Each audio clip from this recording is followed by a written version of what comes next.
Welcome back, everyone, to TrumpetStudio.com presents the Ultimate Trumpet Podcast. The only show where we strip the instrument down to what's real, what actually affects your playing, without the mythology, without the marketing, and without the guesswork. And today, this is one of those topics that floats around for decades, Bella. You hear it in shops, backstage, online forums, and nobody ever quite pins it down. Yeah, this one lives in that strange gray zone between science and belief. We're talking about cryogenic treatment of trumpets. Freezing your horn, literally taking it down to hundreds of degrees below zero, and somehow expecting it to play better. And the question is simple. Does it actually do anything?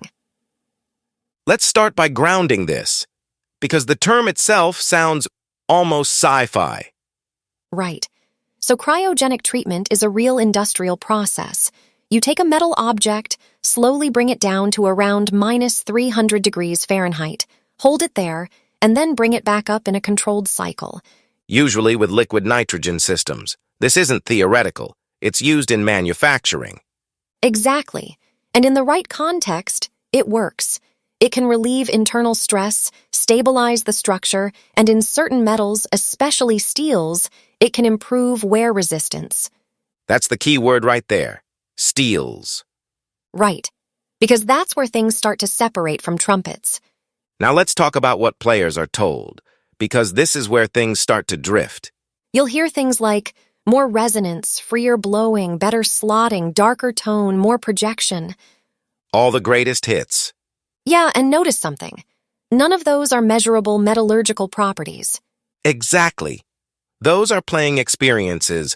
Which makes them very hard to isolate, because if something changes, you don't know if it's the horn or you. Here's where we have to get a little technical, but not in a textbook way. Yeah, let's just keep it real. Cryogenic treatment works best in metals that have carbon in them, like tool steels. Because it forms carbides, changes hardness, improves wear characteristics. Trumpets are made of brass, copper, and zinc.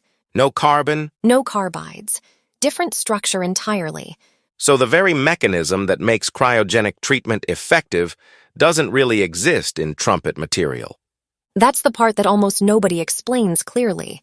Now, to be fair, there is one argument that has some merit. Yeah, stress relief.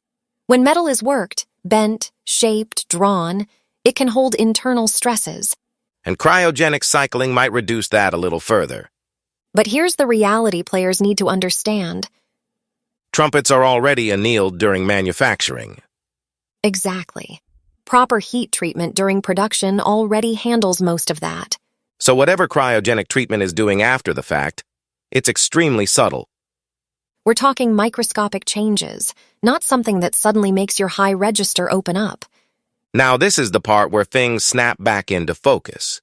Because if you really want to understand your instrument, you have to know what actually drives the sound. Bore shape, lead pipe, bell taper. Mouthpiece interface, huge one. And of course, the player. Always the player. There are acoustic models showing that even small geometric changes near the mouthpiece dramatically affect wave behavior.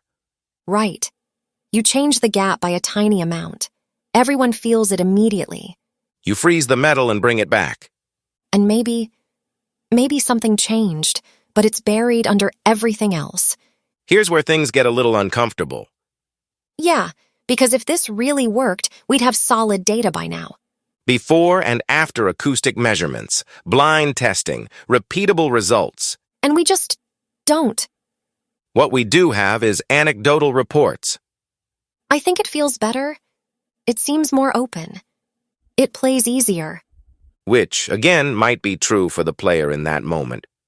But that's not controlled evidence. This is where musicians get caught. Because we're extremely sensitive. And also extremely suggestible. If you believe something improved your horn, you play differently. You relax, you commit more air, you trust the response. And suddenly, the horn does feel better. But that change didn't come from the brass structure. It came from you. Let's be fair and not dismiss everything outright. Right. There could be very small changes. Slight stress reduction, minor dimensional stability, tiny shifts in grain structure. But we're talking about effects that are below the threshold of meaningful acoustic impact. In real playing conditions with real musicians, it gets lost. This is actually kind of fascinating. Yeah, because this idea has stuck around for a long time. And there are a few reasons. First, it works in other industries. Second, it sounds scientific. Third, you can't reverse it. So once it's done, every improvement gets attributed to it. And fourth, there's no easy A/B comparison. Let's bring this back to the real world. If you gave 10 strong players 2 identical horns, one cryo-treated, one not, Blind test. you wouldn't get agreement. But change the mouthpiece gap slightly? Everyone notices. Swap the lead pipe?